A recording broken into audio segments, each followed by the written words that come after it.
first installment of Biased Against the Propaganda, hosted by Dexter Black, myself.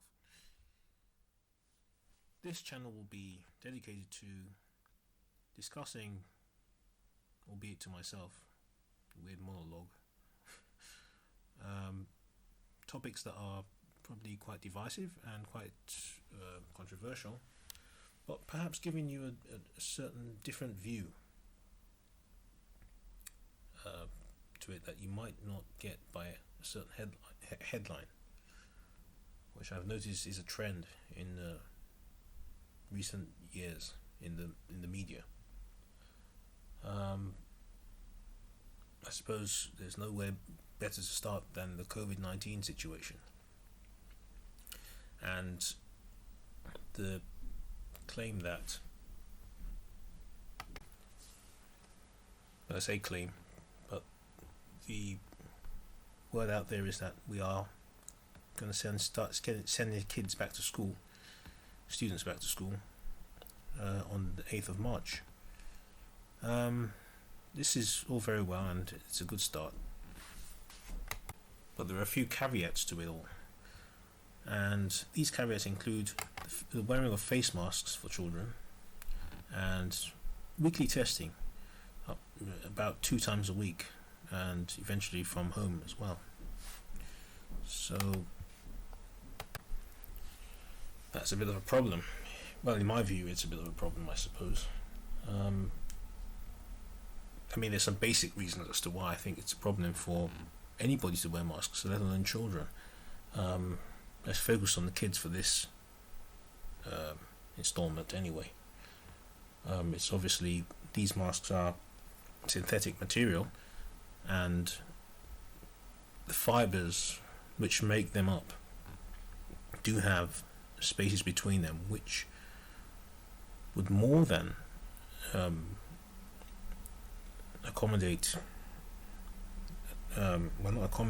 let in a microscopic entity such as a virus. It wouldn't stop it, really, would it? So I mean, you'd have to stop all air coming into the person's nose and mouth, which I'm sure people wouldn't want to do. We'll get back to air in a bit. But obviously, you might be one of the people who say, well, self-sacrificially, it's not about me, it's not about my kid, it's about everyone else. Wearing this mask, my kid is wearing this mask to protect others. Well, faux nobility, in my view, and you're doing yourself no favours or your kid. But in any case, I would think that if it's no good for you, it's no good for anyone else, basically, because it's not acting as much of a protection either way. If it's not to you, surely the reverse is true.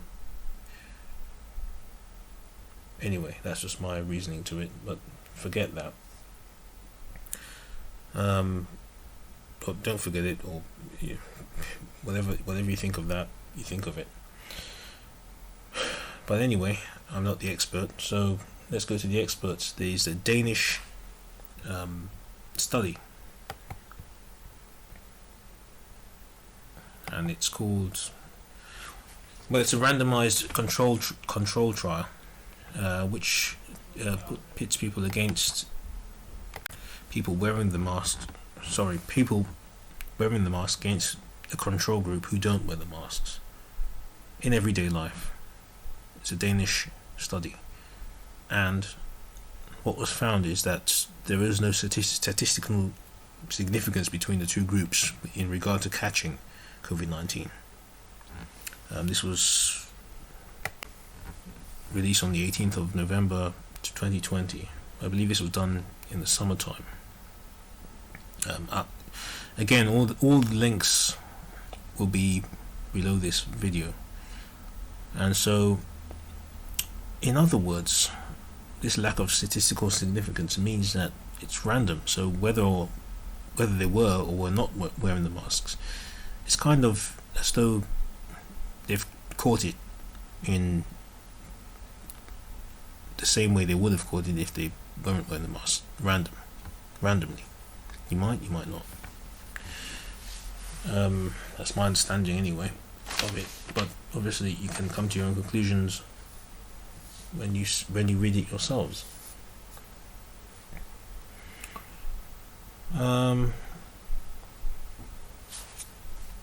It's a slightly shadow banned piece anyway. You probably wouldn't know about it really. But on the subject of shadow banning, another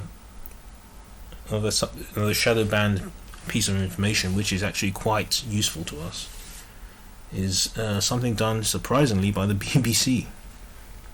The first honest day's work within this pandemic period that I believe I've ever seen, done by Deborah Cohen, a journalist who reveals that the WHO's, World Health Organization's, U-turn on face masks was down to political lobbying. There's nothing health oriented about that, is there? So the whole point, essentially, of us doing this now, okay, your kids wearing this stuff in school, you wearing it on the underground, you wearing it in shops, you wearing it on the streets, walking down the street, which by the way you weren't ever asked to do, is due to this U-turn based on political lobbying. Again, read it for yourself, it's all there. Now, I'm sorry, I just have to say that it's self-evidently ridiculous to say to anyone that putting that face mask on your nose and mouth is not restricting your oxygen, which is very important to you, no matter what you think of it. I don't need a study to tell me that. And as it pertains to kids and children, which I mean to get back to, because that's the nature of this discussion. It's no good. You can't restrict oxygen to the brain and expect it to function maximally, which it needs to do, especially with children who need to catch up. Okay? It's not good. And despite whatever study tells you otherwise, you need to maybe use your brain a bit about some of these things. It's just not true. It is true. I mean to say that oxygen will be restricted to you if you wear a face mask, especially if you live with one every day. God knows what these kids are going through, I'm an atheist, but I have to say, God knows what they're going through. Unbelievable stuff. The other thing, the other side of this is, almost quite literally, the other side of this is the restriction in the other direction of the waste products that your lungs are supposed to be getting rid of, which are CO2, carbon dioxide, in other words, and bacteria through your breath, which remains trapped between your nose and the warm, wet space, which everybody is taught in school to understand is a very good breeding space for bacteria. Yet what do? We put it to our nose and mouth and tell people that it's very healthy to breathe that back in. What do you think that's going to do to your lungs? What do you think over time that will do? It will return even more germs and bacteria to your lungs. And what does that do? It will cause lung infections. Do you think it's less likely? Do you think that face masks, which you breathe into all day, or for however many hours, while it accumulates the germs you're breathing out into it in a warm, wet space, which is conducive to the production of more bacteria, which you breathe in again? Do you think that's less likely to produce lung infections or more likely to produce lung infections? I mean, please put your opinions below, but I'll take the more likely option. I'm not quite sure why anyone would say otherwise, but maybe you would. Maybe there's a fact checker out there who can say why that I'm wrong about the stuff you were taught when you were about 12 and 13 in school, while schools were still important, which they're obviously not now, are they? Well, okay. Face masks are one thing. What about the testing side of things? Well, if we've learned anything over the past year, I believe is that test results for, let's distinguish between students and adults now, even though some adults are students. For adults, on the PCR tests, they are notoriously, majoritarily, the bringers of the makers of false positives because of their nature. This is how to make outbreaks happen. So you end up self-isolating for no good reason. For instance, it's a 93% false positive rate, according to both Dominic Raab and Boris Johnson. And even the WHO, even though they tried to water it down, their paper later, because they realized that people were going to use it for the means that I'm using it now, and try to change it to, just follow the instructions. Don't worry. Once again, the evidence is going to be below this video and how it's changed. Very interesting. But anyway, so I mean, we're talking about PCR tests, but actually I'm probably being unfair by going on about PCR tests all the time as it pertains to children, pupils. These are called lateral flow tests. So they're not as bad as the PCR tests, I suppose. It's more rapid. I must throw this in though, which you might find funny, but it was this kind of rapid testing that found a kiwi fruit positive of COVID-19 in Italy last year. Again, the whole thing will be there for you to watch, with subtitles and all the rest of it. And these are the lateral flow tests that everyone's so obsessed with. And then we move on to the case of why schools, why children. I mean, look, kids were least affected by this thing, by this virus. I'll bring up the figures from the very start of this pandemic till now, because it's not been broken. It's not been broken up by seasons, flu seasons or anything like that. They've cheated in a sense. The NHS, they've given it a whole year almost, which has never been before. Flu seasons start in October and end in March, and we've been given March to almost March now, and you should see the figures you've got there. You can read it with your own eyes. But anyway, and see how many students or children, people of student age, get COVID-19. But next, okay, lateral flow test. Okay, what's so special about that? It tests for asymptomatic transmission. That's what it does. That's why we need it, because we know that the kids don't really get this disease, but what if they're passing it on? Now, come on.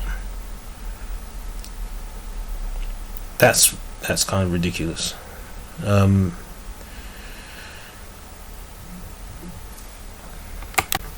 Asymptomatic transmission is either very rare or very inconclusive as regards to how much it exists.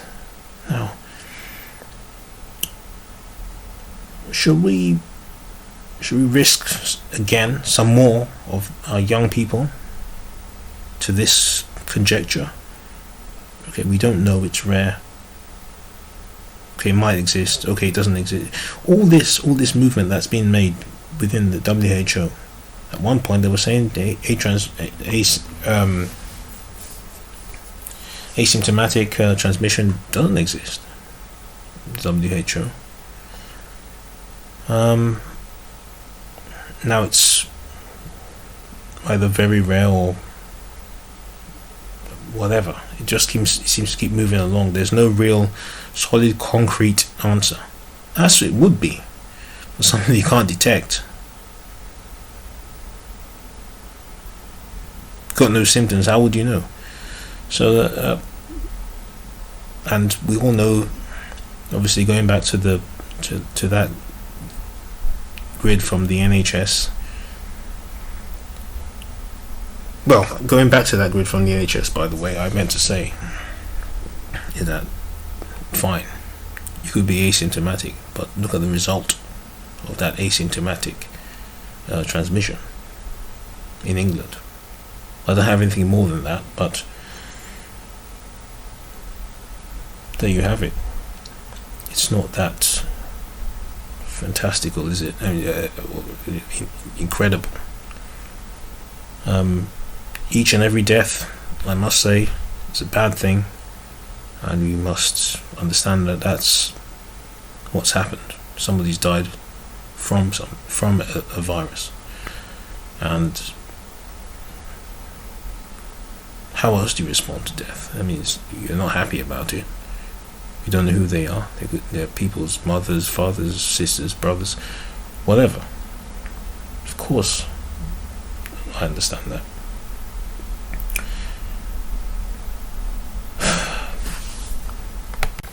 In conclusion, then, is this worth the hassle?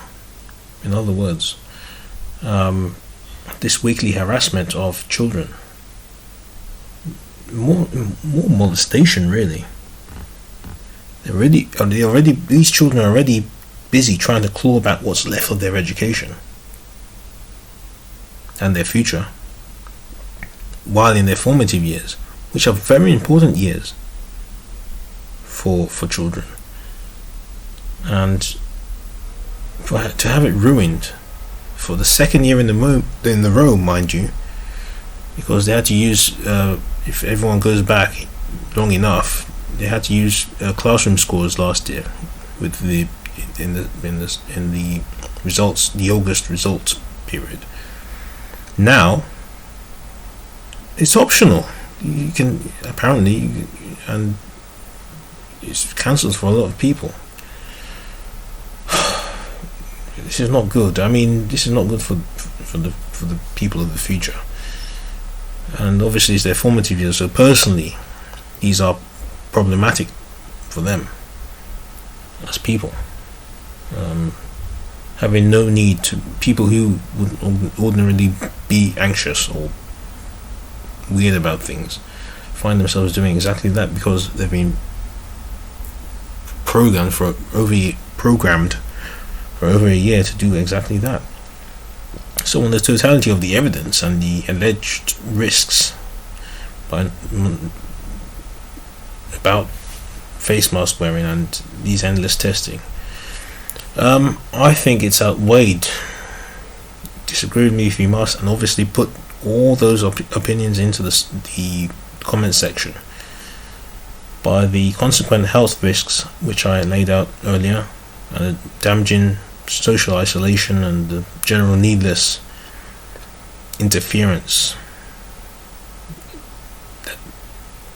that's coming into young people's lives. Obviously, if you have kids, you can maybe you think it's a good idea to do these things. So obviously, allow your kids to engage in this charade, but know it's a charade, and also understand that they will not be protecting. They certainly will be protecting themselves, and I don't think they'll be protecting anyone else either. On the plus side, though, there is some good news. You don't need to do this. Okay? Listen, you don't need to do this. Okay? It's not legally binding. You can you can write into your school or phone in or whatever you want to do and say, no, I don't want my child to do this. I don't want them to wear the face mask. I don't want them to go into the testing. Pointless.